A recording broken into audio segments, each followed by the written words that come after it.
요한복음 12장 24절부터 26절까지 제가 읽겠습니다. 내가 진실로 진실로 너희에게 이르노니 한 알의 밀이 땅에 떨어져 죽지 아니하면 한 알 그대로 있고 죽으면 많은 열매를 맺느니라.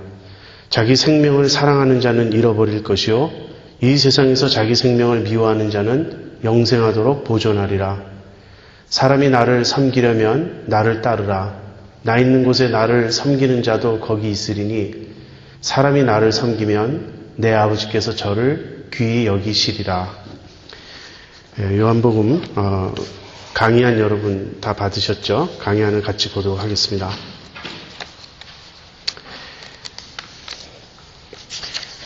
요한복음 12장은 요한복음을 우리가 크게 둘로 나누죠. 맨 앞에 그 1장 1절부터 18절 서론, 프롤로그를 따로 떼고 맨 뒤 21장 에필로그를 따로 떼고 나면 그 나머지 큰 덩어리를 우리가 크게 둘로 나누는데 1장 19절부터 12장까지가 한 덩어리고요.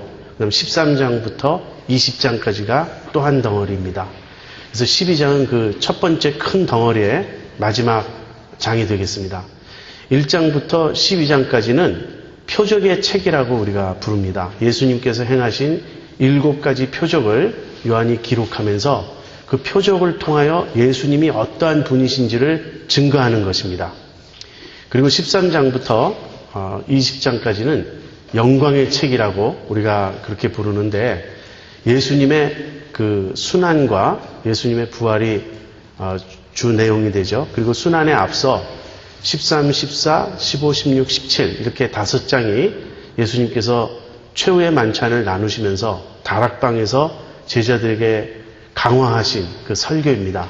그래서 그 설교와 순환, 그 다음에 부활 이 내용이 담겨져 있는데 이 후반부를 우리가 영광의 책이라고 부르는 이유는 이 요한복음에서는 예수님의 십자가를 예수님께서 이렇게 들리우시는 그 사건을 예수님께서 영광 받으시는 사건으로 계속 부르고 있기 때문에 우리가 영광의 책이라고 부릅니다. 오늘 우리가 공부할 내용은 앞부분의 맨 마지막 장 그리고 뒷부분의 맨 첫 장입니다. 그 둘이 연결되면서 이제 내용이 넘어가게 됩니다. 그 앞부분에서도요, 11장, 12장은 이제 예수님의 이 대중들을, 유대인들을 향한 그 사역이 마무리 지어지고 이제는 마지막 순환주간으로 넘어가면서 특별히 자기 제자들에게 중점적으로 가르치시는 그 내용으로 연결되는 부분이에요. 그래서 11장, 12장은 이렇게 트랜지션이 되는 이렇게 내용이 옮아가는 그 부분입니다. 그 중에서 11장은 우리가 나사로의 부활이 담긴 것을 우리가 살펴보았습니다. 이제 오늘 12장에는 그 뒤에 이어서 나사로의 부활 사건 뒤에 이어서 몇 가지 내용이 더 나옵니다. 첫 번째는 마리아가 예수님께 향유를 부은 사건이에요. 여기 보면 6월절 엿새 전에 라는 말이 나옵니다. 그 전에 제가 다른 복음서에 비슷한 내용을 좀 비교해서 설명해야 되겠네요. 이 한 여인이 예수님의 몸에 향유를 붓는 이 사건은 네 복음서에 전부 등장합니다. 그런데 마태복음, 마가복음은 예수님이 예루살렘에 입성하신 후에 그 순환주간에 일어나는 일로 묘사가 되어 있고요. 그 다음에 누가복음에는 이 7장에, 그러니까 예수님의 그 마지막 주간이 아니고 예수님의 그 공생의 비교적 앞부분에 이 사건이 기록되어 있습니다. 그런가 하면 요한복음에는 이 12장이 기록되어 있으면서 역시 6월절 엿새 전에 그렇게 되어 있으니까 그 마지막 주간에 일어나는 일인데 요한복음에서는 순서가 예수님의 예루살렘 입성 전에 이 일이 있어요. 그래서 이렇게 서로 상반되는 그런 자료를 담고 있기 때문에 여기에 대한 조화가 좀 필요합니다. 그런데 이 중에서 누가복음 7장은 모든 게 너무 달라요.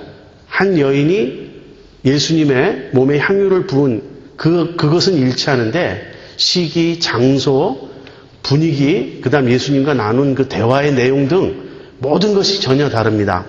그래서 우리가 누가복음 7장의 이야기는 별개의 사건이라고 그렇게 봅니다. 그러니까 향유를 부은 사건이 2번 있었다고 보는 거죠. 그 중에 누가복음 7장은 별개의 사건이고요. 나머지 마태, 마가, 요한복음은 같은 사건인데 거기에서 약간의 조절이 필요한데, 첫 번째는 그 마태복음과 마가복음이 예수님께 여인이 향유 붓는 이 사건을 예루살렘 입성 후로 기록한 것은 특별히 마태와 이 마가의 그 서술 방식이 정확히 그 연대적 순서를 따르고 있지 않은 경우가 많다는 걸 우리가 감안해야 될 거예요. 그래서 예수님이 마지막 주간에 이 일이 일어났지만 반드시 예루살렘 입성 후에 있었다는 것을 마태나 마가가 강조한다고 볼 필요는 없습니다.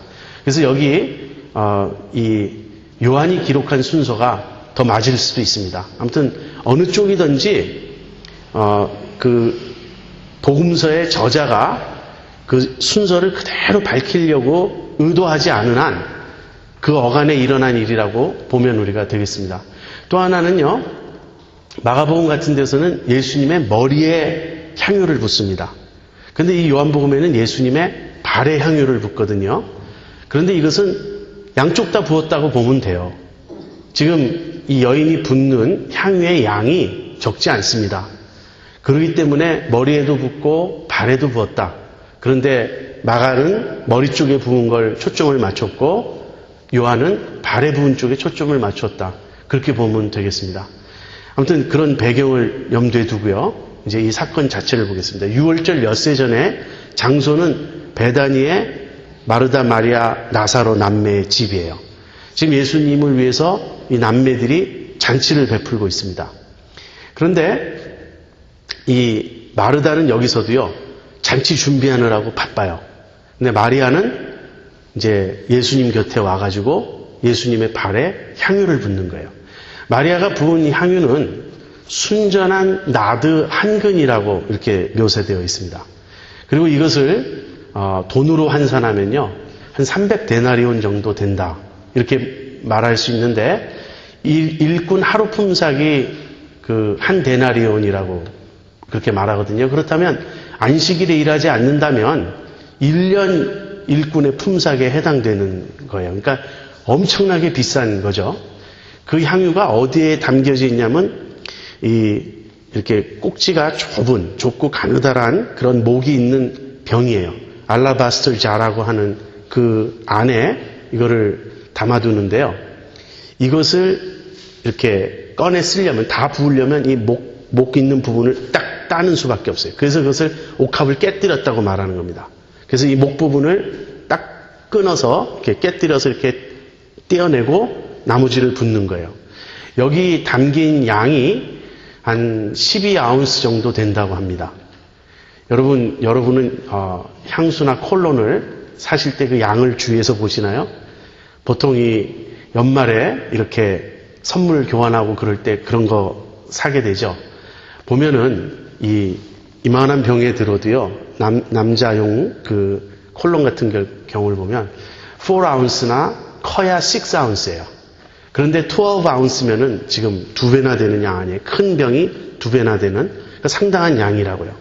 이것을 붓는데 부으면 굉장히 많은 양이니까 아무튼 예수님의 머리에다가도 붓고 발에다가도 부었을 거라고 우리가 생각할 수 있습니다. 그러자 온 집안에 이 나드 향이 가득 찼습니다. 자, 그러자 가룟 유다가 속으로 이렇게 비난합니다. 이것을 팔아서 가난한 자들에게 준다면 얼마나 좋은 구제가 되었겠는가. 이것을 왜 허비하느냐. 그러자 예수님이 가룟 유다에게 이렇게 말씀하십니다. 지금 마리아가 한 일은 나의 장사를 위해서 예비하는 그 일이라고, 그러니까 내버려 두라고 이제 예수님께서 그렇게 말씀하십니다. 마리아가 예수님의 몸에 향유를 부을 때 예수님의 장사를 예비한다는 생각을 가졌다는 뜻은 아닙니다. 마리아는 자기가 하는 일을 몰랐을 거예요. 그런데 결과적으로 그렇게 되는 거죠. 요한복음에는 그런 일이 많이 나오죠. 앞부분에서도 가야바가 한 사람이 온 민족을 위하여 죽음으로 온 민족이 구원함을 받는 게 낫지 않느냐. 이 말도 가야바는 자기가 무슨 말 하는지도 몰랐어요. 그것이 그대로 예수님께 적용되는 예언이 될 줄은 몰랐죠. 다른 의도로 말한 거지만 하나님의 뜻 안에 그 해의 대제사장으로서 그런 의도로 말한 것처럼 되는 거예요. 마찬가지로 여기서 마리아의 행동도 하나님께서는 이 마리아의 행동을 예수님의 장사를 예배하는 행동으로 이렇게 쓰신 겁니다. 그래서 이 사건이 여기 기록된 것은 이제 예수님의 순환이 다가왔다는 걸 지금 보여주는 거예요. 6월절 엿새 전에 마리아의 지극한 사랑과 헌신의 표현인 이 행동이 예수님의 장사를 예배하는 행동이었다고 이렇게 말하는 것입니다. 우리가 여기서 좀 생각해 볼 것이 있습니다. 양쪽 극단을 피해야 될 것 같아요. 예수님이 가난한 자들은 항상 너희와 함께 있다. 그러므로 이 여인의 행동을 책망하지 말라. 이렇게 말씀하신 것을 가지고 가난한 자는 언제나 있다. 우리가 구제한다고 해결될 문제가 아니다. 도우려고 해봐야 한이 없다. 그런 극단으로 가서도 안 돼요. 가난한 자들이 항상 우리와 함께 있다는 말은 우리가 항상 가난한 자들을 돕고 구제해야 된다는 뜻이지 그러므로 무시해도 된다는 뜻은 아닙니다. 그러나 여기서의 강조점은 어디에 있냐면 예수님에 대한 또는 하나님에 대한 순수한 사랑과 헌신이 선행되어야 한다는 거예요. 우리가 가난한 자를 돌볼 때도 가난한 자를 돌보는 그 사랑의 동기가 어디에서부터 나오는 것이냐는 겁니다. 그것은 우리가 하나님에 대한 헌신에서부터 비롯되어야 한다는 거예요. 물론 예수님을 모르는 사람들, 기독교를 믿지 않는 사람들이 하나님에 대한 어떤 헌신과 사랑 없이 그저 이웃에게 사랑을 실천하려고 하는 경우도 있습니다. 그런 경우도 아름답긴 해요. 결국은 모든 선과 모든 사랑은 하나님께 근원을 두고 있기 때문에 그것도 우리가 일반 은총의 관점에서 충분히 우리가 긍정적으로 평가할 수 있습니다. 그러나 우리 그리스도인들은 모든 행동의 출발이 우리들의 선행의 출발이 언제나 하나님에 대한 헌신과 사랑이어야 한다는 거예요. 그래서 지금 가룟 유다의 이 속으로 계산하는 건요. 가난한 자들을 생각함도 아니고 요한은 그가 도적이라고 밝힙니다. 가난한 자들을 생각하기 때문이 아니라 항상 자기가 돈주머니를 차고 있으면서 슬쩍슬쩍 자기 것 필요한 대로 막 공금을 횡령하는 그런 사람이라 이 유다의 동기는 전혀 가난한 사람을 위하는 데 있지 않았다고 말합니다. 서로 유다가 가난한 자를 생각했다고 하더라도요. 우리 신앙생활에서 주님을 향한 우리의 사랑과 헌신은 계산적일 수 없다는 것입니다. 우리가 사실 우리도 많이 찔리죠. 우리가 헌금하려고 할 때 우리가 사실 상당히 계산합니다. 한편으로는 정성껏 하고 싶고요. 다른 한편으로는 그래도 내가 쓸 것이 넉넉히 있어야 된다는 이 양쪽 간의 갈등이 늘 있죠. 그러나 여러분 한번 생각해 보세요. 300데나리온에 해당되는 그 가치의 향유라면 어마어마한 돈입니다. 요즘 돈으로 환산하면 정확히 얼마인지는 모르겠지만 한 3만 불이라고 우리가 할 수 있을까요? 일꾼은 뭐 많이 받는 사람은 아니니까. 그렇다면 여러분 3만 불 되는 그런 향유를 여러분 깨뜨릴 수 있겠습니까? 옥합을 깨뜨릴 수 있겠습니까? 저는 이 사건과 누가복음 7장의 사건을 참 가끔 많이 생각합니다. 여기서 제 마음을 정말 이렇게 치는 것은 진정한 사랑은 내게 있는 가장 좋은 것을 드리고 싶어 한다는 거예요. 정말 주님을 사랑한다면 정말 나에게 최상의 그 가치가 되시는 분인 것을 우리가 정말 인정한다면 우리 마음속에 그런 생각이 들 것입니다. 나에게 이것밖에 없는 게 안타깝다. 내가 주님을 위해서 나의 베스트를 정말 드리고 싶은데 내게 있는 것이 이것이 전부라는 것이 정말 안타깝다. 그런 생각 한번 해보신 적 있나요? 여러분이 주님을 정말 사랑해서 주님께 여러분이 가지신 가장 소중한 것을 드리고 싶다고 생각해 보신 적이 있나요? 저는 대학교 때 이 문제로 고민했던 적이 있습니다. 그때 이제 막 학교에서 또 주말에는 집에 돌아와서 교회에서 청년회에서 학교에서는 또 내비게이터 출신의 어떤 간사님과 함께 제자 훈련 받고 성경 공부하고 계속 그러던 때예요. 그때 저는 대학 전공보다 성경 공부에 더 빠져 있었고 그랬습니다. 그런데 제 마음에 주님께 대한 헌신이 늘 숙제인 거예요. 나 주님을 사랑하느냐? 누가 묻는다면 그렇다고 대답하겠어요. 정말 주님을 위해 살기 원하느냐? 그래도 그렇다고 대답하겠어요. 그렇지만 항상 주님과 나를 위해서 내가 언제나 빠지지 않는 거예요. 즉 주님을 위해 사는 것도 나를 위해 사는 길이어야 한다는 이 두 가지 목적을 한꺼번에 자꾸 취급하고 싶은 그런 마음이 제 속에 있었던 것입니다. 그리스도의 주님 되심, 그 다음에 순종, 온전한 헌신, 이런 이야기를 들으면 한편으로는 마음이 막 끓어오르면서도 다른 한편으로는 두렵고 주저되고 불안해졌어요. 그러다가 어느 날 아침에 8시 클래스를 택해서 아침 일찍 캠퍼스의 풀밭을 이렇게 가로질러 가면서 이제 클래스로 가던 때였어요. 갑자기 섬광처럼 제 마음속에 지금 이 생각이 스쳐 지나간 거예요. 내가 주님을 정말 사랑한다면 나의 최상의 것을, 나의 전부를 나에게 있어서 정말 이것밖에 없어서 못 드리는 것이 안타깝다고 생각할 가장 귀한 것을 주님께 드리고 싶어 하지 않을까. 그것을 재고 있다면, 그것을 망설이고 있다면 난 주님 사랑하지 않는 것이 아닐까. 그때 제가 생각한 것은 그것이었습니다. 저에게 가장 소중한 것이 있다면 제 삶이라고 생각했어요. 내 삶을 내 소원대로, 내 뜻대로 살지 않고 주님 위해서 살겠다고, 주님께 아주 unreservedly, 아무것도 내가 보류하지 않고 다 바친다는 것이 얼마나 영광스러운 일인지 막 섬광처럼 그 생각이 스쳐 지나갔습니다. 그것이 일종의 저에게 해방이 되었던 건 사실이에요.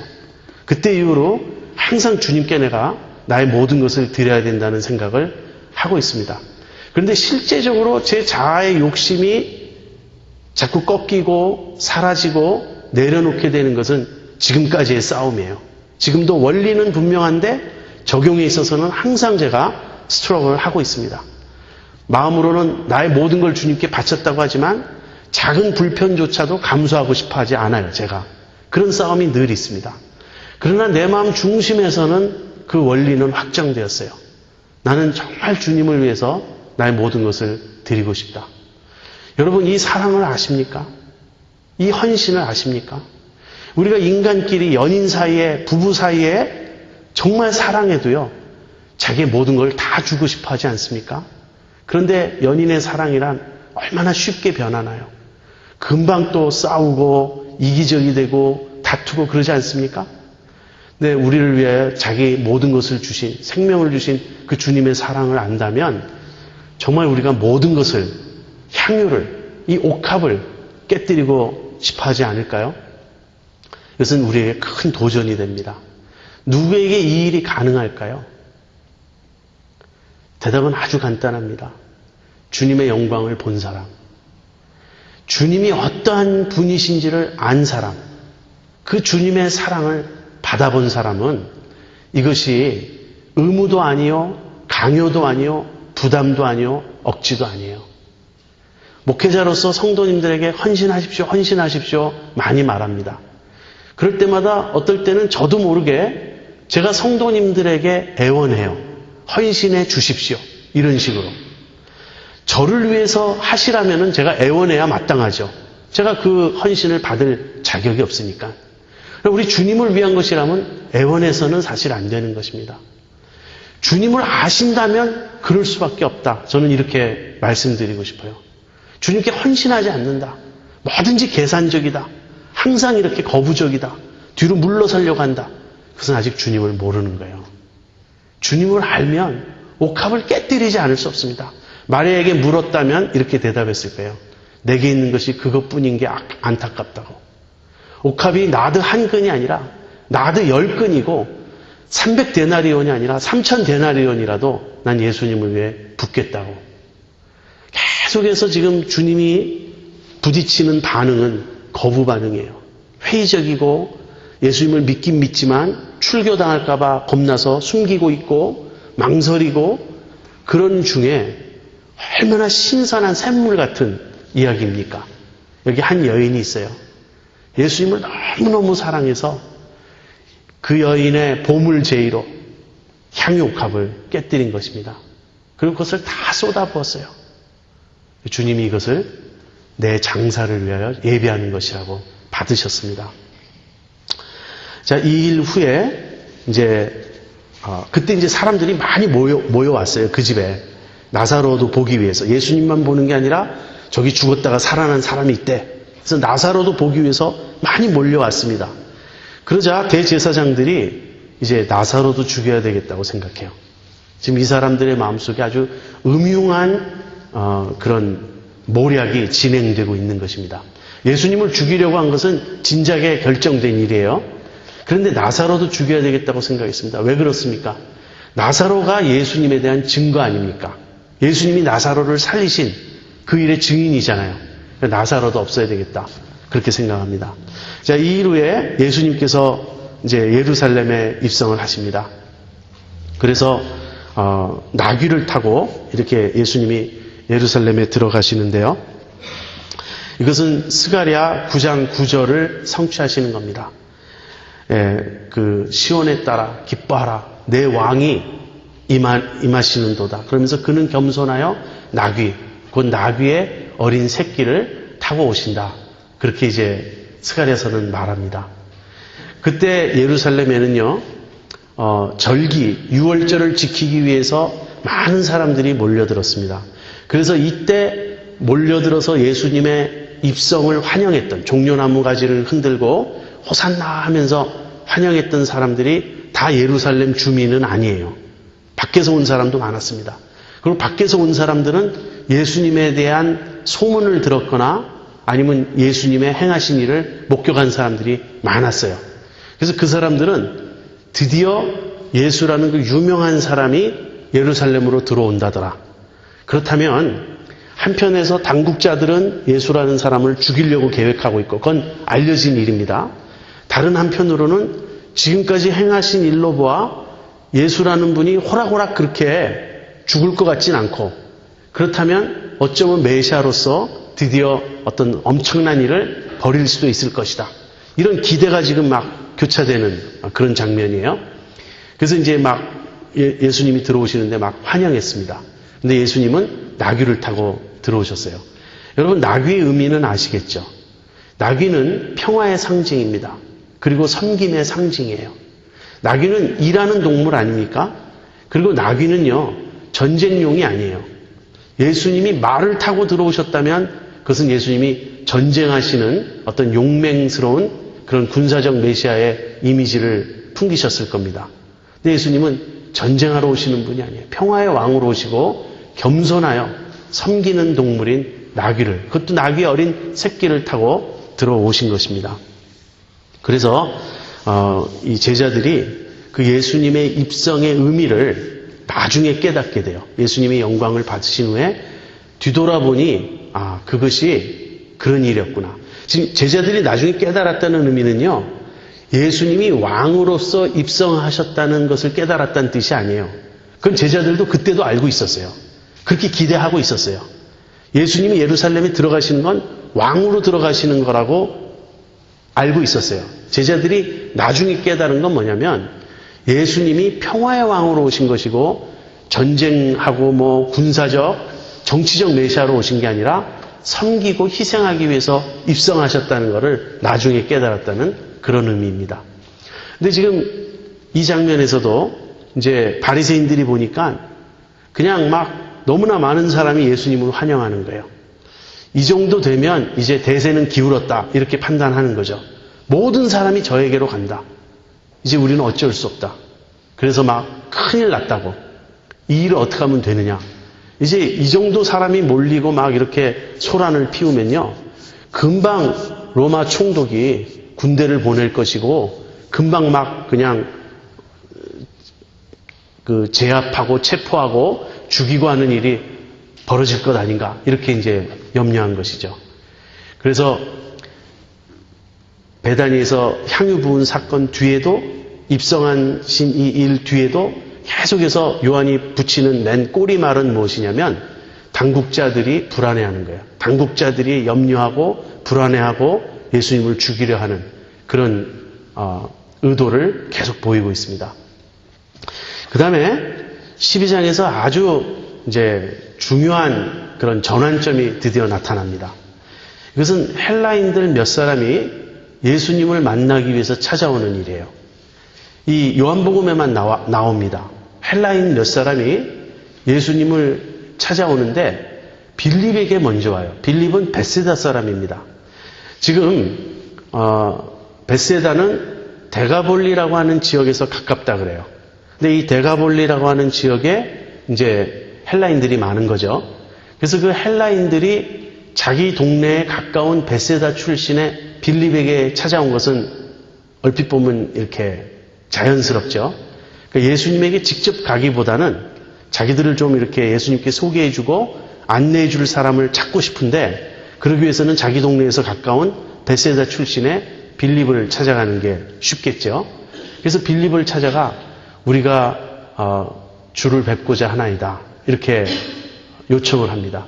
그래서 빌립이 안드레에게 말하고 둘이 같이 와서 예수님에게 말합니다.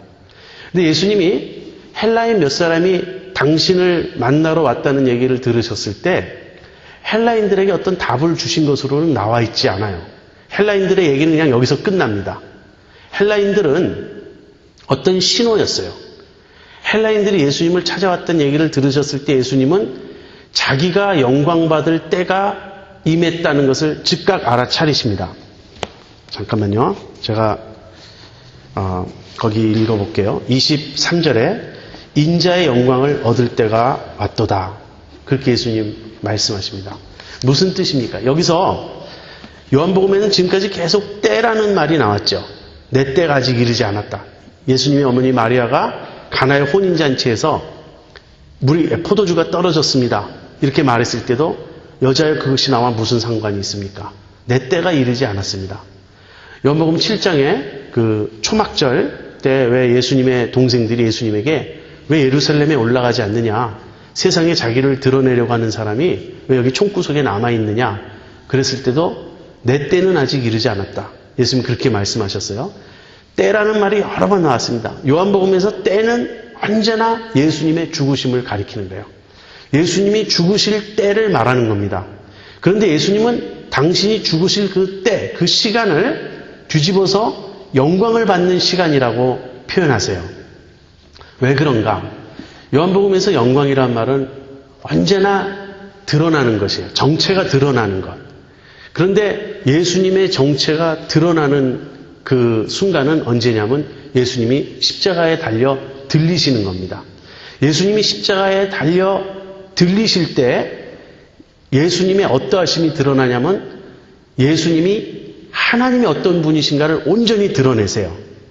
하나님이 얼마나 사랑이신지, 하나님이 얼마나 세상을 사랑하시는지, 그리고 하나님이 얼마나 거룩하시고 공의로운 분이신가를 드러내죠. 십자가는 하나님을 드러내는 사건이거든요. 그래서 첫 번째로 예수님이 하나님의 영광을 드러내시는 일이 십자가고, 예수님이 하나님의 어떠하심을 드러내시려면요, 예수님 자신이 하나님과 같아야 돼요. 보냄을 받은 자는 보낸 자와 같아야 합니다. 그래야 하나님을 온전히 드러낼 수 있잖아요. 예수님이 하나님과 다른 존재라면 예수님을 보고 하나님을 볼 수가 없죠. 그래서 예수님이 하나님을 드러내시는 일은 곧 예수님 자기 자신을 드러내는 일이 되는 거예요. 그래서 이것을 예수님이 자신이 어떠한 분이신지 하나님이 어떠한 분이신지를 드러내는 사건이라 그래서 이것을 영광 받으시는 사건이라고 요한은 그렇게 표현하는 것입니다. 그런데 헬라인들이 온 것이 왜 예수님이 영광 받는 십자가에 달려 들리우셔야 되는 그때를 가리키느냐 하는 거예요. 여러분 구약에 보면요, 하나님께서 메시아에게 주신 사명 중에 메시아가 모든 이방인들에도 구원의 소망이 되신다는 그 사명이 있습니다. 내가 너를 이방의 빛으로 삼아 땅끝까지 이르게 하리라. 땅의 모든 백성이 내게 소망을 두리라. 이사야서에 그런 말씀이 나옵니다. 그래서 예수님이 십자가에 달려 이렇게 돌아가시고 들려 올리시고 죽으시는 사건은요, 유대인만을 위한 것이 아니고 이방인을 포함한 것이에요. 그래서 예수님이 거기 뒤에 이런 말씀을 하시죠. 내가 땅에서 들리면 모든 사람을 내게로 이끌겠노라. 예수님이 십자가에 들리시면 십자가 이전까지는 예수님의 사역이 이스라엘에 국한되어 있었어요. 이제 마태복음 10장 같은 데도 보면요, 제자들을 파송하시면서 너희는 이방인의 마을에 가지 말고 이스라엘의 잃어버린 자들에게로 가라. 그래서 예수님이 공생애 중에는 이방인 사역을 제안하셨어요. 여러분 아시지 않습니까? 수로보니게 여인이 내 딸을 고쳐주십시오 그랬을 때 자녀의 떡을 취하여 개에게 던짐이 마땅치 않다. 그러면서 예수님은 이방인을 위한 사역은 안 하신다는 듯이 말씀하셨죠. 실제 예수님의 사역의 우선순위가 유대인에게 있었어요. 지금까지 계속 그렇게 했습니다. 그런데 이 바운더리가 무너지고 이 한계가 없어지는 사건이 뭐냐면 십자가라는 거예요. 예수님이 들리우실 때에는 더 이상 유대인, 이방인을 구분하지 않으시고 모든 사람을 내게로 이끌 것이다.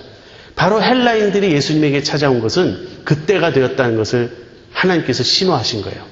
이제 이방인들이 너를 찾아온다. 이방인들이 내게 소망을 두고 있다. 이방인들이 너를 보고 싶어한다. 이 말은 무엇입니까? 이제 구원이 유대인에게만 국한되지 않고 유대인에게서 나와서 모든 이방 민족에게로 퍼질 때가 되었다. 그래서 예수님이 들리움을 받아야 하신다는 거죠. 여러분 여기서도 한 가지 생각해 볼 중요한 점이 있습니다. 지금 요한이 역설적으로 이 이야기를 쓰고 있다는 걸 우리가 주목해야 됩니다. 지금 자기 땅에 오매 자기 백성이 영접지 않았어요. 그런데 지금 이방인들은 정확히 얘기하면 자기 백성이 아닌 것입니다. 누가 복음을 받아들입니까? 누가 예수님을 만나고 싶어 합니까? 예수님을 믿습니까? 유대인이 아닌 거예요. 유대인들 중에도 있지만 유대인 중에는 소수인 거예요. 오히려 이방인들이 예수님을 만나고자 이렇게 찾아오는 것이죠. 이것이 바울의 아픔이었습니다. 바울이 선택받은 하나님의 백성 이스라엘이 왜 메시아를 믿지 않았는가? 얼마나 그 고민을 깊이 했는지 모릅니다. 그리고 그 기피한 결과 이방인의 구원을 위한 하나님의 특별 계획이 있었음을 깨닫게 되는 거죠. 요한도 지금 같은 이야기를 하고 있는 것입니다. 유대인들은 영접지 않는데 헬라인들은 찾아왔습니다. 헬라인들이 찾아오자 드디어 예수님이 이제는 자기의 온전한 영광을 드러내실 때가 되었다. 이렇게 말씀을 하시는 거예요. 그리고 그 유명한 말씀이 나옵니다. 한 알의 밀알이 땅에 떨어져 죽으면 많은 열매를 맺는다. 한 알의 밀알이 땅에 떨어져 죽지 아니하면 한 알 그대로 있어요. 그러나 죽으면 많은 열매를 맺는다. 이것은 1차적으로 주님 자신의 죽음을 가리키는 거예요. 예수님이 누구냐면 한 알의 밀알이세요.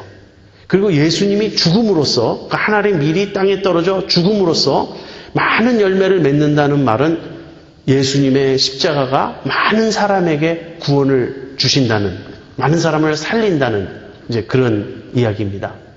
예수님이 이 말씀을 하신 후에 예수님의 제자들도 같은 길을 가야 함을 말씀하십니다. 그래서 자기 생명을 잃는 자는 얻을 것이요 자기 생명을 얻고자 하는 자는 잃을 것이다. 사람이 나를 섬기려면 나 있는 곳에 저도 있어야 한다. 그렇게 말씀하십니다. 여기서 예수님이 한 알의 밀알로서 희생적 죽음을 겪으시게 되리라는 말씀과 예수님의 제자들도 같은 길을 가야 한다는 말 사이에는 약간의 차이가 있습니다. 예수님의 죽음은 희생의 죽음이에요. 즉 예수님은 온 인류를 대속하기 위한 죽음입니다. 우리는 우리가 죽음으로써 다른 사람을 대속하는 그 죽음은 아니에요. 우리는 오히려 예수님의 그 죽음의 결과로, 대속의 죽음의 결과로 생명을 얻은 자들입니다. 그러나 이제는 예수님의 본을 받아야 한다는 거예요. 그래서 우리도 기꺼이 우리 목숨을 내려놓을 수 있어야 한다는 것입니다. C.S. 루이스는 이것을 조금 확대해서 이렇게 설명했습니다. 생명의 원리라고. 이것은 모든 존재의 원리고 생명의 원리라고. 무슨 말입니까? 살고자 하면 죽고 죽으면 산다고. 뭐든지 버리면 얻고 얻고자 하면 잃게 된다고.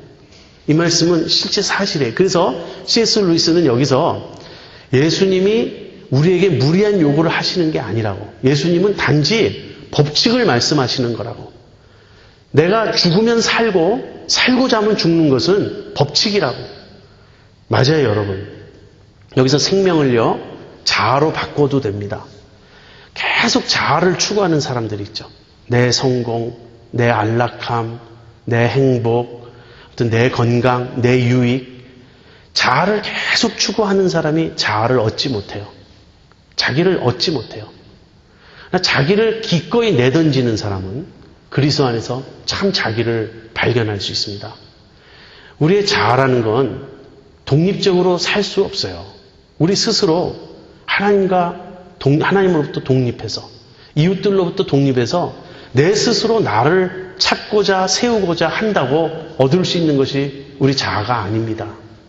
우리 자아는 하나님이 인정해 주실 때에만 우리가 존재하는 거고요. 다른 사람과의 관계 속에서만 존재하는 거예요. 이것이 정말 생명 법칙이에요.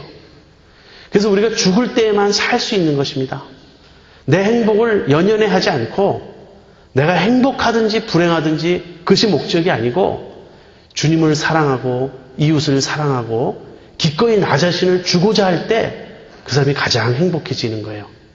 그래서 아무튼 주님은 주님 자신이 십자가를 지러 가시면서 제자들에게 너희도 같이 그 길을 가야 된다고 말씀하시는 거예요.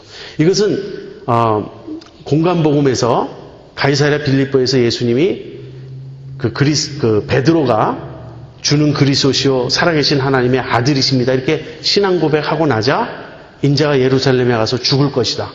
그리고 너희들도 나를 따라오려거든 자기를 부인하고 자기 십자가를 지고 따라야 한다.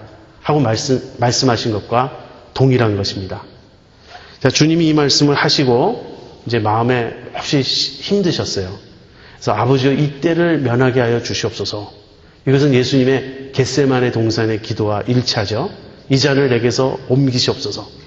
그러나 곧 이어서 예수님이 이런 말씀하세요. 이 때를 면하게 하여 주시옵소서 말씀하신 후에 그러나 내가 이 때를 위하여 왔나이다. 또 그렇게 말씀하세요. 그래서 내 뜻대로 마옵시고 아버지의 뜻대로 하옵소서 같은 거예요. 그러자 하늘에서 내가 이미 영화롭게 하였도다. 그리고 또 영화롭게 할 것이다. 예수님의 기도의 응답을 하나님께서 말씀하시는데요. 실제 소리가 들렸어요. 근데 주위에 있는 사람들은 웅웅거리는 소리만 듣습니다. 그 말뜻을 모르고요. 그래서 어떤 사람은 막 천둥이 쳤다고도 말하고 우레가 막 쳤다고도 말하고 뭐 그러는데 예수님은 이렇게 말씀하십니다. 하나님께서 이 음성을 들려주신 것은 나를 위함이 아니고 너희들을 위함이라고. 너희들이 믿게 하려고 함이라고. 무슨 말입니까? 예수님은 이미 하나님의 응답을 알고 계세요. 하나님께서 모든 것을 다 뜻대로 이루어 놓으신 것을 알고 있습니다. 예수님은 흔들리지 않아요. 그러나 예수님 주변의 사람들, 그 유대인들에게 또 한 번의 믿음의 기회를 주시는 거라고 그렇게 말씀하십니다. 아무튼 이 일 후에 예수님은 이제 몸을 숨기세요. 다시 이 순환의 현장에 나타나실 때까지 또 잠시 몸을 피해 계십니다. 그러면서 12장 37절에서 50절은 지금까지의 예수님의 그 공적 사역의 결론을 지금 내리고 있는 거예요. 유대인들은 예수님의 여러 표적을 보고도 끝내 믿지 않았습니다. 그래서 요한은 이 유대인들의 이러한 반응을 이사야 예언의 성취라고 이렇게 설명합니다. 우리의 전한 것을 누가 믿었습니까? 주의 팔이 누구에게 나타났습니까? 이 말은 이사야 53장 1절의 말씀이고요. 그 다음에 이사야 6장 10절에 보면요. 이 백성이 듣기는 들어도 깨닫지 못한다고 그 말씀이 나옵니다. 결국 유대인들이 예수님을 믿지 않는 것, 끝까지 예수님을 거부하는 것, 예수님의 그 실상을 보지 못하는 것은요. 구약에 예언되어 있는 그대로라고 그렇게 말하는 것입니다. 그래서 마지막으로 예수님은 나를 믿는 자는 나를 보내는 자를 믿는 것이다. 다시 한번 예수님과 하나님을 동일시해서 말씀하시고요. 그 다음에 이런 말씀을 하십니다. 너희들이 나를 믿지 않는다 해도 내가 너희들을 심판하지 않는다. 예수님은 세상을 심판하러 오시지 않고요. 구원하러 오셨어요. 그런데 예수님이 마지막 말씀을 하십니다. 내가 너희를 심판하지 않지만 너희를 마지막 날에 심판할 이가 있다. 바로 내가 지금 너희에게 한 이 말이 마지막 날에 너희를 심판할 것이다. 무슨 이야기입니까? 예수님을 만나면요, 중립 상태로 머물 수 없다는 거예요.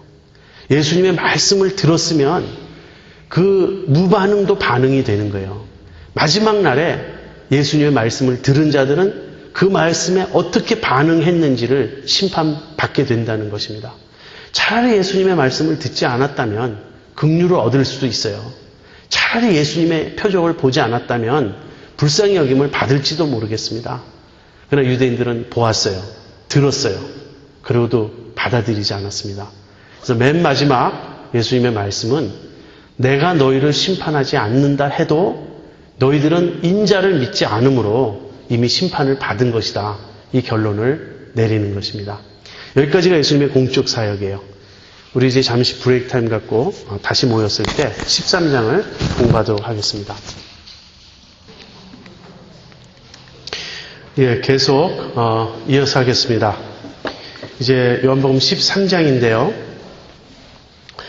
지금 요한복음 13장으로 들어가면서 먼저 다루어야 될 중요한 점이 하나 있어요.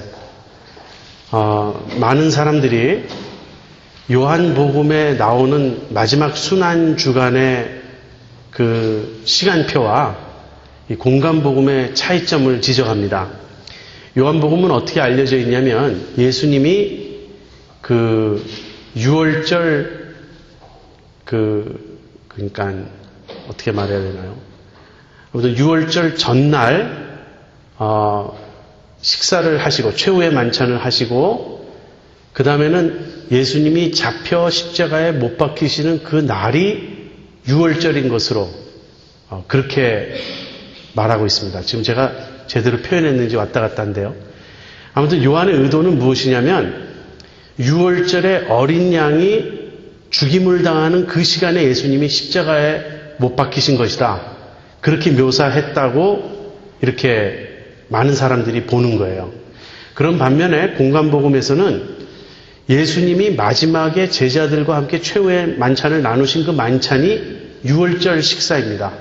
그렇다면은 예수님이 실제 그 십자가에 달려 돌아가신 그날은 그 다음 날이죠. 그러니까 유대인들의 시간법은 저녁부터 하루가 시작이 됩니다. 그래서 6월절 만찬을 잡수시고 그 다음에는 그날 밤에 겟세마네 동산에 가셨다가 체포되시고 밤새 이리저리 끌려다니시면서 재판을 받으시고 우리가 잘 아는 성금요일 날 이렇게 십자가에 못 박히실 때 그 금요일이 6월절인 거예요. 그러니까 예수님은 6월절 어린 양이 죽임당하는 그 시간에 죽임을 당하신 게 아니고 저녁 그 6월절 만찬을 드시고 그 다음날 6월절 당일날 예수님이 십자가를 지시는 거죠. 그것이 공간복음의 기록입니다. 그런데 요한복음은 하루가 앞당겨져 있다는 거예요. 그래서 예수님은 죽임당하신 시간이 6월절 양이 죽임당하는 그 시간이고요. 그렇다면 예수님의 최후의 만찬은 6월절 만찬이 아니라는 뜻이 됩니다. 그래서 이 두 가지 그 차이를 해결하기 위해서 아주 여러 가지 해석들이 많이 나왔습니다. 그 중에는 뭐 기가 막힌 해석도 있어요. 어떤 해석도 하나 있냐면 이렇게 6월절 만찬보다 하루 앞당겨 만찬을 하는 경우가 있었다는 거예요. 그래서 예수님이 제자들과 나누신 식사는 6월절 만찬이지만 특별한 사정으로 인해서 하루를 앞당긴 6월절 만찬 식사다. 근데 참 받아들이기는 참 그 무리가 많은 그런 해석입니다. 그런데 제가 D.A. 칼슨이라는 신약학자의 요한복음 주석을 주로 참조를 하는데 이분이 제시한 해석이 제일 타당한 것 같아요. 해석의 열쇠는 13장 1절에 있습니다. 여러분 13장 1절 보세요. 우리말 본문에는 6월절 전에 예수께서 자기가 세상을 떠나 아버지께로 돌아가실 때가 이른 줄 아시고 세상에 있는 자기 사람들을 사랑하시되 끝까지 사랑하시니라 이렇게 되어 있습니다. 그런데 영어 성경에는요, 그리고 원문에는 유월절 전에가 아니고요, 유월절 만찬 전에 이렇게 돼 있어요. 그러니까 유월절 만찬 전에 예수께서 자기 사람들을 끝까지 사랑하셨다, 이 말이 나오고 그 다음에 예수님이 제자들의 발을 씻기시는 사건, 최후의 만찬이 이어서 나온단 말이에요. 그러니까 유월절 만찬 전에 예수님이 끝까지 사랑하셨는데 그 끝까지 사랑하신 그 사건 안에 발 씻는 사건도 들어가고 유월절 만찬도 들어가는 거예요. 그러니까 여기 최후의 만찬도 들어가는 거예요. 그러니까 1절을 그대로 읽으면 유월절 만찬 전에 13장의 내용이 있다는 뜻이니까 13장에 있는 최후의 만찬은 유월절 만찬이 아니고 그 전에 있는 만찬이 된다는 뜻이죠. 그런데 D.A. 칼슨은 이 부분을 이렇게 해석합니다. 13장 1절은 바로 발을 씻으신, 제자들의 발을 씻으신 그 사건의 서론이라는 거예요. 거기서 그친다는 거예요. 그렇다면 이렇게 해석이 되죠. 유월절 만찬 전에 예수님이 자기 사람들을 끝까지 사랑하시고 그 사랑의 표현으로 발을 씻으셨다. 그리고 뒤따라 나오는 만찬은 유월절 만찬인 거예요. 여러분 제 설명을 이해하시겠습니까? 지금 1절에 13장 1절에 유월절 만찬 전에 예수님께서 자기 사람들을 끝까지 사랑하셨다는 이 본문을 13장 전체의 서론으로 보느냐, 아니면 발 씻는 그 사건의 서론으로만 보느냐의 차이가 있는 거예요. 만약에 13장 전체의 서론으로 보면 13장에 있는 최후의 만찬은 유월절 만찬 전에 있는 만찬이니까 유월절 만찬이 아닌 것이 되는 거예요. 그런데 발 씻는 사건의 서론으로만 본다면 13장 1절은 발 씻는 사건을 가리키는 서론이고 그 뒤에 13장 중반부에 나오는 예수님의 만찬, 최후의 만찬은 유월절 만찬이라고 보는 것입니다.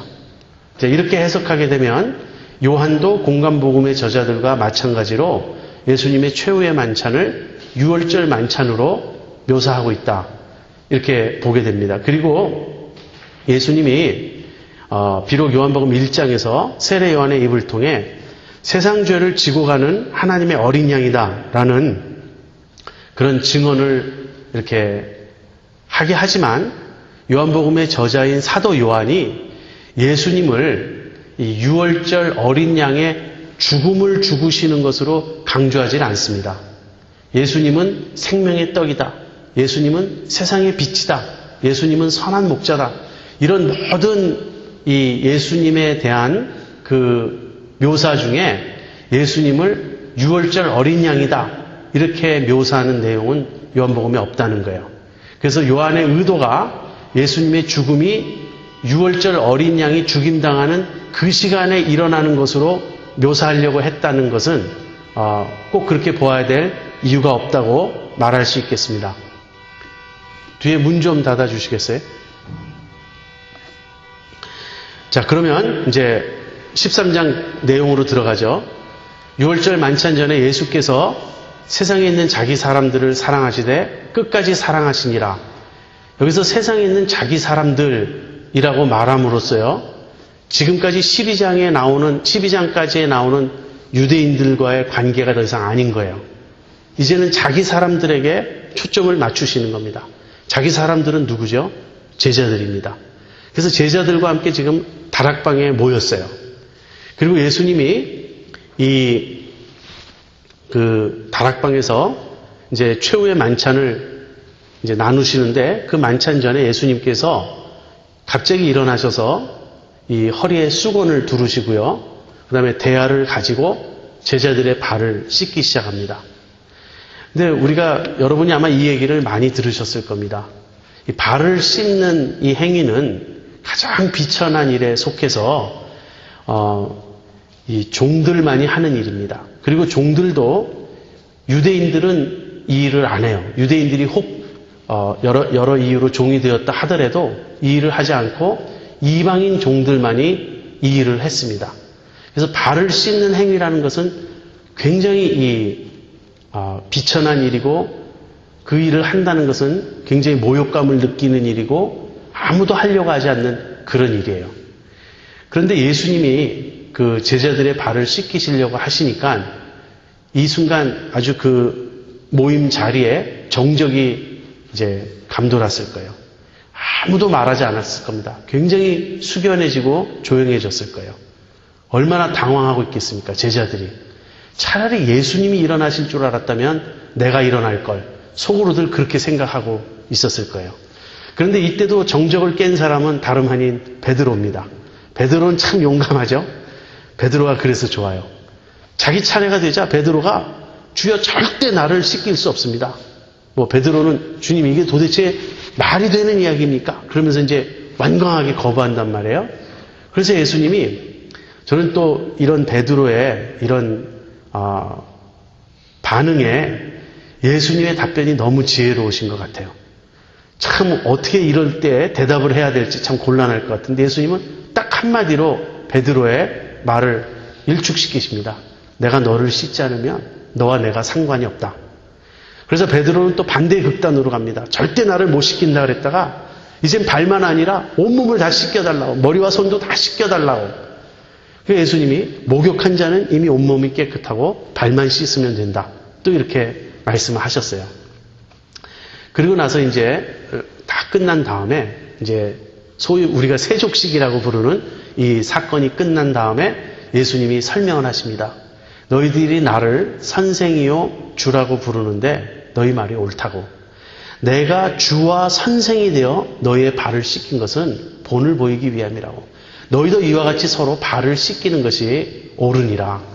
그래서 이 예수님이 제자들의 발을 씻긴 첫 번째 의미는 이 본을 보이는 것입니다.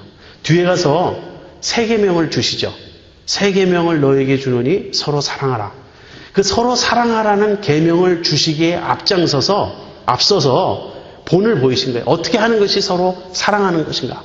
발을 씻어주는 것이라고 예수님이 본을 보이신 것입니다. 그런데 이 발을 씻기신 의미의 하나가 세 계명을 주시면서 행동으로 시범을 보이시고 본을 보이신 것이라면 또 다른 의미는요. 이것 역시 예수님의 십자가를 가리키는 행동이라는 거예요. 예수님이 왜 갑자기 제자들의 발을 씻기십니까? 그것은 이제 내가 십자가를 질 터인데 내가 지는 십자가는 너희들의 죄를 씻기 위한 것이다. 너희들을 깨끗게 하기 위한 것이다. 이 씻는다는 의미가 바로 십자가가 성취하는 우리의 죄를 씻고 우리의 죄의 값을 치르는 그 일을 의미하는 것입니다. 그래서 베드로와 대화할 때 내가 너를 씻지 않으면 너와 나와 상관이 없다. 이렇게 말씀하시고요. 그 다음에 너는 이미 온몸이 깨끗하다. 목욕했다. 이렇게 말씀하신 것입니다. 다시 말하면 예수님의 사역은 예수님의 사람들을 씻어주는 사역인데 예수님의 사람들을 어떻게 씻어주냐면 영적으로 죄에서 씻어주는 거라는 거예요. 제자들이 예수님과 어떤 관계를 맺고 있습니까? 지금 자기의 발을 뻔뻔스럽게 예수님 앞에 내밀고 냄새나고 더럽고 먼지 가득한 때가 가득한 그 발을 예수님이 씻겨주는 관계예요. 이거는 육신적으로 보면 말도 안 되는 관계죠. 사실 제가 옛날에 어느 유명한 목사님 설교를 들었는데 그 목사님이 이 본문을 오해했다고 말씀하셨어요. 이 본문이 하나도 감동이 안 됐대요. 왜 그러냐? 아니 뭐 지금까지 한 번도 안 씻기다가 갑자기 한 번 일어나서 딱 한 번 씻긴 것이 뭐 그렇게 대단하냐? 그래서 평생 그냥 같이 있는 동안 계속 씻겼다면 모르지만 어쩌다 한 번 이렇게 시범을 보이기 위해서 딱 씻어놓고 내가 너희를 섬겼다. 이렇게 말하는 것은 좀 낯간지럽지 않느냐? 이분이 이렇게 말씀을 하셨다가 그 다음에는 이제 더 깊은 의미를 깨달았다고 설교하시는 걸 제가 들었습니다. 근데 저도 그분의 말씀을 듣고요. 공감하는 바가 있어요. 만약에 발을 씻는 그것이 신체적인 더러움을 제해주는 어떤 봉사의 본을 보이는 차원에서 그쳤다면 그럴 거예요. 저도요. 어쩌다가 굉장한 일을 한 번은 할 수 있습니다. 시범을 보인다고. 매일 하지 않고 계속 하지 않고 딱 한 번만 하는 일이라면 눈 질끈 감고 할 수 있지 않겠어요? 물론 이제 예수님이 그렇게 본을 보이신 게 낯간지럽다는 뜻은 절대로 아닙니다. 그렇다 하더라도 이건 대단히 중요한 사건이에요. 그러나 더 큰 의미는 본에만 있는 것이 아니라는 거예요. 예수님이 섬김의 본을 보이신 데만 있는 것이 아니고 예수님의 십자가가 우리를 씻는 사건이라는 것을 이 발 씻음을 통해서 보여주신 겁니다. 그래서 예수님이 마가복음 10장 45절에서 이렇게 말씀하시죠. 인자의 온 것은 섬김을 받으려 함이 아니요 도리어 섬기려고 자기 목숨을 많은 사람의 대속물로 주려 함이니라. 예수님의 진정한 섬김은 십자가예요. 예수님이 우리를 섬기러 오셨다고 말할 때 예수님이 우리를 섬기시는 진정한 방법은 우리를 대신해서 죽으심으로 우리의 영혼의 죄를 씻으시는 그 일입니다. 그것을 지금 제자들의 발을 씻으시는 행동으로 상징화한 거예요. 그래서 이것도 기적은 아니지만 또 다른 표적이라고요. 예수님은 누구신가? 이 질문에 대해서 우리 발 씻으시는 분이에요. 그런데 우리 발 씻으시는 분이라는 말은 뒤집어 이야기하면 우리를 섬기러 오신 분이고 그 섬김은 십자가에서 죽으심으로 우리의 죄를 씻으시는 그 일이라는 거예요. 그래서 이 예수님이 제자들의 발을 씻기신 두 의미는 첫 번째는 십자가를 가리키는 거예요. 우리의 영적 씻음을 위한 것. 우리 죄를 대속하기 위해서 죽으시는 것을 발 씻는 것으로 보이신 행동 표적이고요. 그 다음에 행동 비유고 두 번째는 여전히 본이 된다는 거예요. 내가 너희를 위해서 이렇게 본을 보였다. 그리고 이 본은 뒤따라오는 세 계명을 주시기 위해서 앞서서 행동으로 가르치신 것입니다. 여기서 한 가지 덧붙일 것은요. 우선 이 세족식은 예수님이 성례식으로 우리에게 명하신 것이 아닙니다. 그래서 어떤 종파에서는 발 씻는 이 의식을 행해요. 마치 세례식이 있고 성찬식이 있듯이 세족식도 하나의 성례식이다. 이렇게 표현하는데 세족식을 우리더러 하라고 하신 게 아니고요. 서로 섬기라고, 서로 사랑하라고 말씀하신 겁니다. 그래서 하나만 더 생각해 보죠. 예수님이 본을 보이신 대로 우리도 서로 발을 씻어야 된다고 말할 때 앞에서 한 알의 밀이 죽으면 많은 열매를 맺는다는 그 죽음은 예수님의 죽음과 우리의 죽음이 다르다 그랬죠. 예수님의 죽음은 대속의 죽음, 희생의 죽음이고 우리는 예수님의 본을 조차 순종하는 죽음이라고. 여기서도 마찬가지입니다. 예수님의 우리의 발 씻으심은 십자가를 가리킨다면 우리가 서로 발을 씻기는 것은 무슨 대속의 어떤 구원을 위한 행위는 아닌 거예요. 그렇다면 우리가 서로 발을 씻긴다는 의미는 무엇인가? 저는 이것을 사랑의 참된 의미를 여기서 볼 수 있다고 생각합니다. 첫째, 발은요. 가장 냄새나고 더럽고 추한 부분이에요. 적어도 유대 문화에서는 그랬습니다. 그들은 이 사막 기후인 지역에서 샌들을 신고 다녔기 때문에 그대로 발에 먼지와 온갖 더러운 것이 끼어 있을 수밖에 없었어요. 그래서 가장 더럽고 추한 것을 씻는다고 하는 행위는 철저하게 낮아져야 되는 걸 의미합니다. 첫 번째는 겸손이에요. 내가 몸을 굽히지 않으면, 내가 허리를 굽히지 않으면, 내가 몸을 낮추지 않으면, 낮아지지 않으면, 겸손해지지 않으면 이 사랑은 실천할 수 없습니다. 그다음 두 번째는요. 이 사랑스럽지 않은 대상을 사랑하라는 거예요. 사랑스러운 대상을 누가 사랑 못합니까? 우리도 그럴 때 있죠. 우리가 만나게 되는 사람 중에 정말 내 마음에 드는 사람이 있을 수 있어요. 그 사람 참 괜찮아. 만나면 만날수록 참 내 마음에 들어. 그런 사람이 있어요. 그러면 우리는 그런 사람에게 잘해주고 싶어요. 그래서 얼마든지 엑스트라로 내가 다른 사람에게 하는 것보다 더 할 수도 있다고요. 사랑스러운 사람을 사랑하는 일은 예수님 말씀하시기를 세리와 이방인들도 한다고. 그런데 사랑스럽지 않은 사람을 사랑하는 일은 정말 어렵습니다. 발을 씻으라는 거예요. 어떤 화장을 해주라. 그러지 않아도 이쁜 얼굴 좀 더 만져주라. 이런 게 아니고요. 냄새나고 더러운 발을 씻어주라. 세 번째는요. 사랑스럽지 않은 대상을 사랑함으로써 사랑스러운 존재가 되게 하라는 뜻입니다. 물론 그 당시 비누가 없었을 테니까 그냥 맹물로 이렇게 발을 씻었다 그래서 오늘날 기준으로 볼 때 그 발이 얼마나 깨끗해졌겠느냐 그렇게 생각할 수 있겠지만요. 더러운 발을 씻으면 깨끗해지지 않습니까? 내가 사랑스럽지 않은 사람, 모난 사람, 삐뚤어진 사람, 사람들도 별로 좋아하지 않는 그런 사람도 내가 사랑으로 품고 그의 모난 것, 그의 삐뚤어진 부분을 어루만져 줄 때 변하는 거예요. 깨끗해지는 거예요. 그래서 사랑스럽게 되는 것입니다. 이것은 사랑의 창조적인 힘입니다. 사랑스러운 것을 사랑하는 게 아니라 사랑스럽지 않은 것을 사랑함으로써 사랑스럽게 만드는 사랑의 창조적인 힘입니다. 그래서 우리가 발심있는 사랑에서 배우는 것 세 가지. 첫 번째는 겸손해져야 된다는 거예요. 내가 낮아져야만 가능한 일이고요. 두 번째는 사랑스럽지 않은 사람도 사랑하라는 것이고, 세 번째는 사랑스럽지 않은 그 사람을 사랑스러운 존재가 되게 하라. 그렇게 변화시켜라. 만들어라.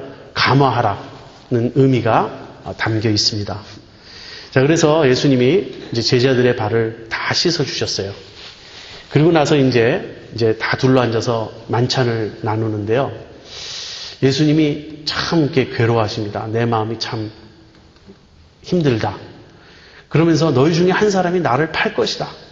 이렇게 말씀을 하세요. 그러니까 제자들이 웅성웅성거립니다. 도대체 무슨 말이냐? 우리 중에 예수님을 팔 자가 도대체 누가 있겠느냐? 누구냐 이래요. 그래서 베드로가 요한이 예수님 바로 옆에 이렇게 앉았던 모양이에요. 그러니까 요한에게 눈짓을 합니다. 좀 물어보라고. 근데 그 당시는 식사하는 자세가요. 이렇게 왼팔에 쿠션을 이 팔 밑에 여기 뭐죠? 아무튼 겨드랑이 밑에 쿠션을 끼고 이렇게 기대서 발을 쭉 이렇게 펴고 편안한 자세로 이제 식사를 하는데, 이제 예수님 옆에 있는 요한이 그런 자세에서 이렇게 예수님에게 뒤를 기대니까 예수님 품에 머리가 이렇게 기대지게 되는 거죠. 그러면서 주님 누굽니까? 이렇게 물어요. 도대체 예수님 누구에게 하시는 말씀입니까?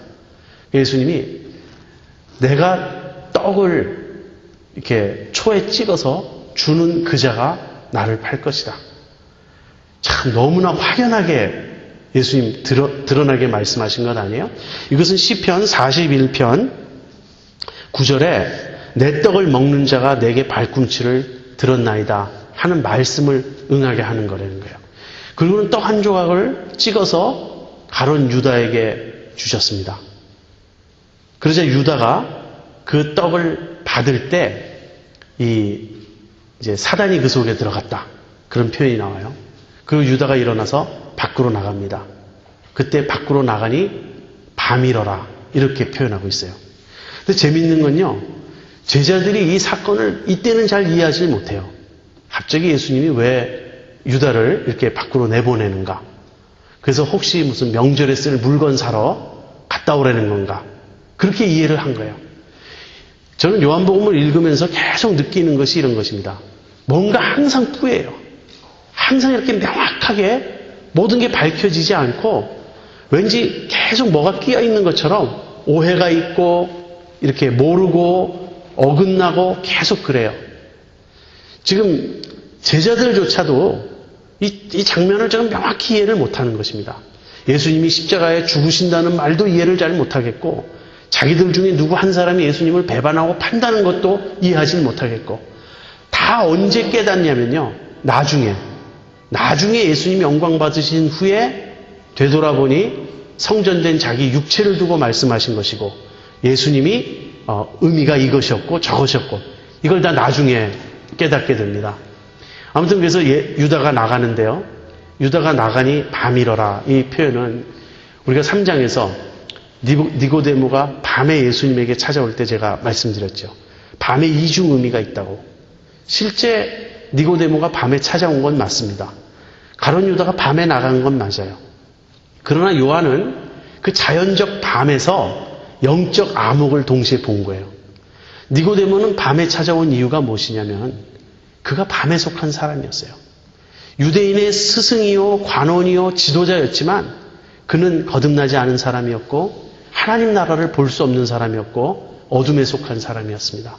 물론 니고데모는 그 후에 점점 눈을 떠갑니다. 예수님이 십자가에 못 박혀 죽으신 후에 아리마대 요셉과 니고데모 두 사람이 예수님의 시신을 이렇게 향료를 집어넣는 그 일을 해요. 저는 니고데모가 예수님 믿었다고 생각합니다. 다만 눈 떠가는 과정이 참 더딘 거예요.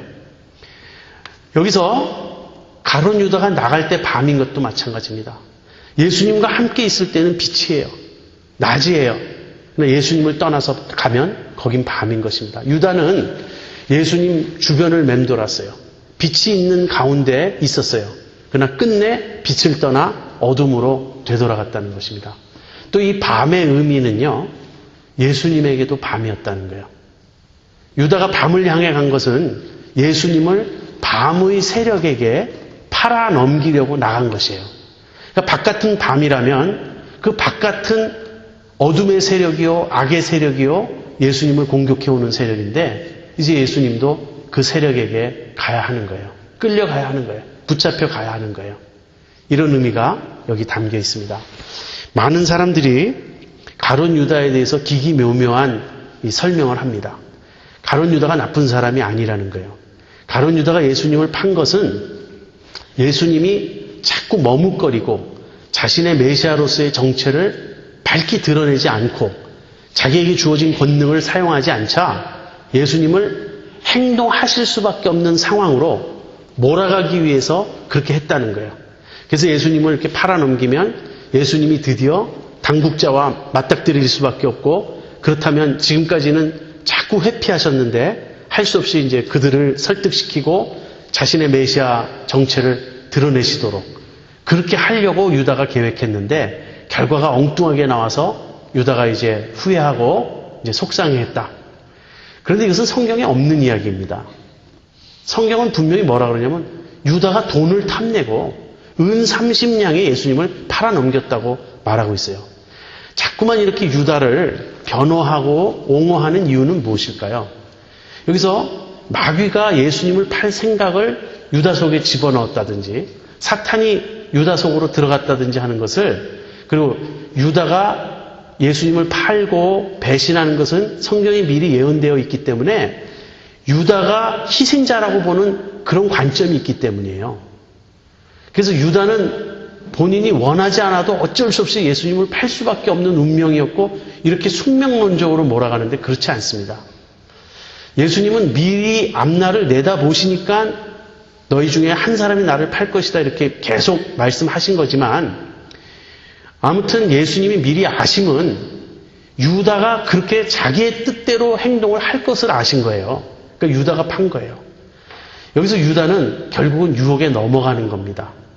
유다는 어떤 사람입니까? 유다는 결국 예수님의 양이 아니었던 거예요. 예수님이 자기 사람이라고 말씀하신 그 안에 포함되지 않았던 거예요. 저는 유다처럼 애석한 사람이 없다고 생각합니다. 예수님에게 가장 가까이 있었고 예수님의 모든 말씀을 듣고 모든 기적을 보았지만 유다는 예수님을 끝내 믿지 않았어요. 아무튼 그렇게 해서 유다는 예수님을 끝내 저버리고 팔려 나갑니다. 자, 그 다음에 이제 예수님이 13장 31절부터 예수님이 이제 강화를 시작하세요. 어떤 사람들은 14장부터 다락방 설교, 다락방 강화가 시작됐다고 말하지만 이 31절부터 보는 것이 더 좋습니다. 왜 그렇습니까? 지금 예수님이 가룟 유다가 나가시자 세 계명을 말씀하세요. 이제는 어떤 의미냐면 이제는 마지막까지 예수님의 사람이 아니었던 최후의 한 사람도 드디어 떠났어요. 이제 그 자리에는 누구만 남아 있습니까? 예수님과 11제자뿐이에요. 이 11제자는 예수님의 사람인 거예요.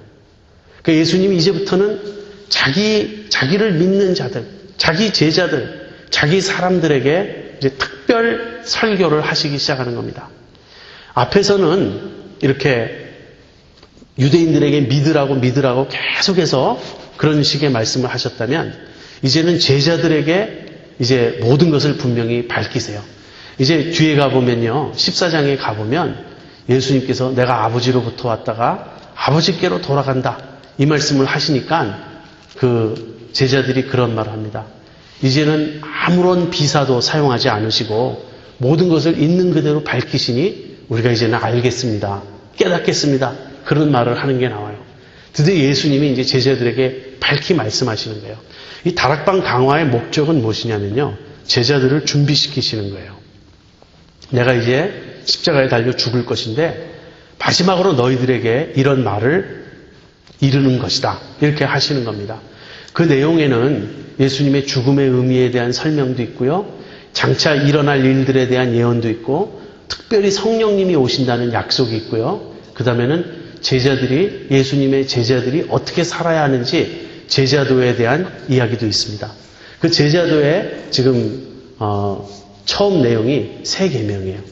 새 계명을 주노니 서로 사랑하라. 내가 너희를 사랑한 것 같이 너희도 서로 사랑하라. 너희가 서로 사랑하면 이로써 모든 사람이 너희가 내 제자인 줄 알리라. 그런데 지금 예수님이 서로 사랑하라는 사랑의 계명을 주셨는데 이것이 왜 새 계명이냐 하는 질문이 우리에게 떠오릅니다. 실제 요한 1서 2장 7절 8절에 가보면 요한 1서의 저자도 요한복음의 저자와 같다고 우리가 보통 봐요. 둘 다 사도 요한이 썼다고 보는데 거기서 요한은 이렇게 말합니다. 새 계명이지만 옛날부터 있던 것이라고. 즉 새 계명과 옛 계명은 같다고 그런 말을 합니다. 그렇다면 왜 예수님이 옛 계명을 똑같이 말씀하시면서 새 계명이라고 하느냐 하는 거예요. 사랑하라는 명령 자체는 옛 계명과 같습니다. 그래서 사랑의 계명을 다시 반복하시는 거예요. 그런데 몇 가지 새로운 조건이 거기에 붙습니다. 그래서 그 새로운 측면을 우리가 생각해 보는 거예요. 한 3가지 정도로 생각해 볼 수 있는데요. 첫 번째는 사랑의 기준이 바뀝니다. 옛 계명에서는 내 이웃을 내 몸과 같이 사랑하라. 그러죠? 내 몸, 즉 우리에게는 내 몸입니다. 내가 나를 사랑하는 것 같이 우리가 남을 사랑해야 되는 거예요. 그 기준이 자기 사랑입니다. 인간은 본능적으로 자기를 사랑하는 존재이니까 그런 자기를 사랑하는 그런 본능적인 사랑을 이제는 뒤집어서 이웃을 사랑하라. 이렇게 말씀하신 건데요. 새 계명에서는 기준이 내가 너희를 사랑한 것 같이 해요. 그래서 내가 나를 사랑하는 것처럼 남을 사랑하자보다 훨씬 높습니다. 차원이 높아지고 있어요. 주님이 우리를 사랑하신 것처럼 우리도 서로 사랑해야 됩니다. 서로 희생적으로 사랑하라는 거예요. 두 번째 새 계명인 이유는요. 이 새 계명은 새 언약을 주신 후에 주신 계명입니다. 지금 요한복음에서는 예수님이 성찬식 말씀을 안 하시니까 새 언약 이야기가 나오지 않습니다. 이 최후의 만찬은 예수님이 새 언약을 제정하시는 자리죠. 그래서 이 떡은 내 몸이다. 이 잔은 너희를 위하여 흘리는 나의 피니 곧 새 언약의 피다. 이렇게 말씀하시죠. 그래서 새 언약을 주시면서 새 계명을 주시는 거예요. 똑같은 사랑의 계명이지만 이웃사랑은 옛 언약의 율법의 내용입니다.